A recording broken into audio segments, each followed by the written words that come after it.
Welcome back to another video. Today we're doing another self-quarantine day. We're changing the oil on my work truck here.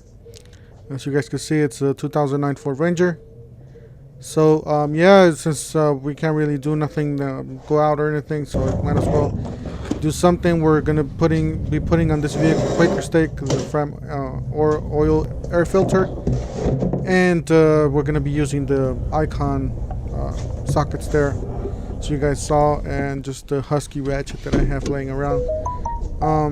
I do have a Pittsburgh, but that's what I had laying around, so that's near, so that's what I'm using. As you guys can see, trying to lift the hood there. So first things first, lift the hood, and then I am wearing those gloves, disposable gloves. I just had a box from work, so you take the cap off, basically just place it around. Oh, and it does say on the cap what type of oil your vehicle has. So 520, either that or the manual, or some sticker near the front of the vehicle, and it tells you usually how many quarts. So we're just taking out the drain plug now, as you guys see. I really like this ratchet, it's real nice, this Husky ratchet. It's just I'm kind of a bigger guy, so it's kind of hard to get down there with these ramps, smaller ramps. These are the Rhino ramps, by the way, and we're just unscrewing the drain plug. We usually go towards the top a little bit and then just release it, and that's the cleanest way I could find to do this. If you guys know of a better way, let me know at the bottom, but that's usually the best way I do it, to not get any on my hands. As you guys can see, it's real dark. This oil needed to be done ASAP, and it's not the best quality oil. As you guys know, I am putting Quaker Stake on this vehicle, so it's not the best quality. This is the last Quaker Stake I'm going to be putting on this vehicle, because the oil burns out. Pretty much you don't get the same oil as you put when you put it. Oh, oops, it slid. Yeah, it's slippery, so it slid a little bit. But usually this oil is not the best quality, so I'm going to start putting some synthetic blend or synthetic. Let me know if you guys recommend any other brands. This is a Ford Ranger, so if you guys recommend anything for this truck, let me know how it works on your vehicle. If you guys recommend any of these oils, please leave me a comment down below. Also, guys, don't forget to subscribe to my channel. I know YouTube basically it bases off of the subscribers and the likes, so feel free to like and subscribe if you want to help out the channel, so I can, help me get more tools and more tool reviews for you guys. So please help out the channel, subscribe, and hit the like button, or hit the dislike button if you didn't like it. But yeah, it's we're just putting thin oil, a little bit of oil in the rubber part of the filter there, and then we're cleaning the part where the filter is going to be sitting on. So we're cleaning everything in with the rag. We're just going to be placing the filter, replacing it.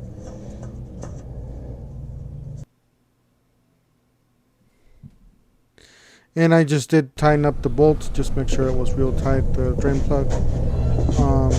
Not real tight, just just kind of snug, not with an impact or anything like that. It's a hand tight, basically. Same thing with the oil filter, is just a really light hand tight. As long as it's snug in there, it's fine. The plug, you gotta tighten up a little bit more. Just put a little bit more pressure on there, other than hand tight, but nothing out of the ordinary. And then, like I said, I'm using this Quaker Stake SAE 520. It's not the best oil, to tell you guys the truth. Me personally, I don't like it. I'll probably be making a video review on this thing, this type of oil. But yeah, it's not the best quality. I'll be switching to another type of oil.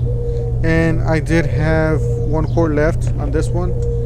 I just decided to measure out the dipstick oil level on the engine. As you guys can see, cleaning it out, and I'm gonna put it back in. That's the way you're supposed to check the oil, because sometimes the oil, you know, drips above or whatnot, you know, and you're not getting a clear reading there. But that is the reading there. It's about halfway, well, actually max. It's on max there, but that's before you fill the oil filter and all the components get lubricated. So the oil has to go up, it has to go through the oil filter, and just keep that in mind. A lot of you guys, I know, like to fill the oil filter manually, as in before you put it in. Me personally, I don't like doing that, just because, you know, it's more time, it's more mess. So what I do is I just put a little extra on the top here, and it just fills up by itself. So it's no big deal. It'll fill up. I rechecked it again.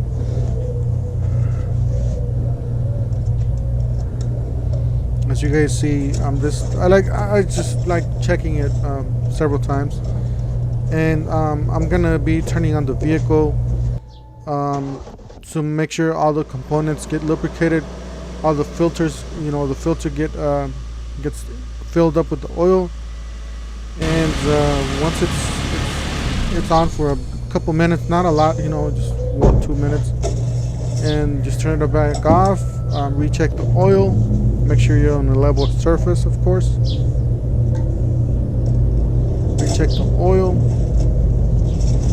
Just remember, guys, for you guys that don't know how to do an oil change, do not start the vehicle without oil inside the vehicle.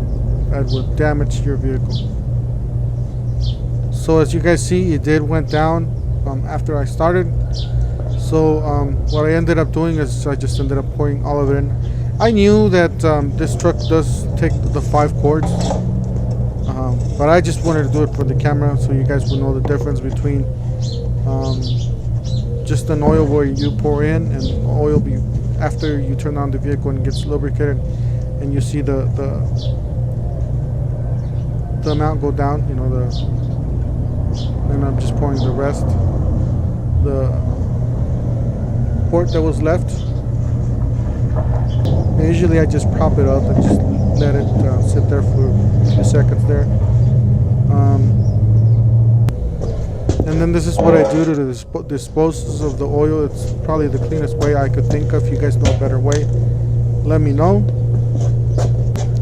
But usually I just put it in a bin there around, so if I spill anything, I don't make a mess. And I just pour it in the same bottle. Right there, I'm cleaning out the oil filter, make sure there's no oil in it, so you can dispose of it properly. Once you have that clean, then you can dispose of it. And you can put a funnel on that same oil canister or same oil container that you bought the oil from, and then just pour it in there. It likes to bubble a lot because it doesn't have any breathing air, so it's just breathing out of the same there. But yeah, you can see that oil's real dark.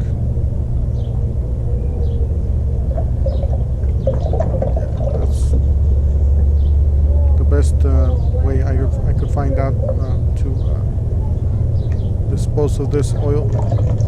And I really like these oil catchers. They sell them at AutoZone and your nearest. I think even Walmart has them. These are nice. You can, you know, pretty much use them as to pour oil, and you know, you're not. Before I used to use that metal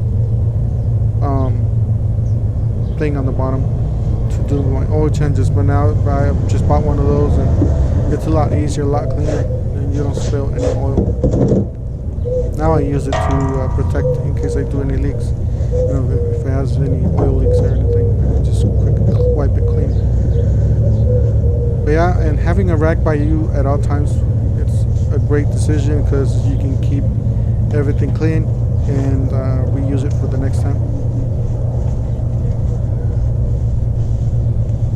So once you have everything clean, put in the cap, and usually what I do is I take it back to AutoZone or what's the other one? O'Reilly. So you can take it back to AutoZone or O'Reilly, and they'll dispose of this oil properly. Usually they have big containers. They'll let you pour the oil in there and then just throw the plastic away. Although sometimes you just drop them off on the front counter and they'll dispose of it themselves. Anyways, thank you guys for watching. Don't forget to subscribe, hit the bell, hit the like button, and we'll see you guys on the next one.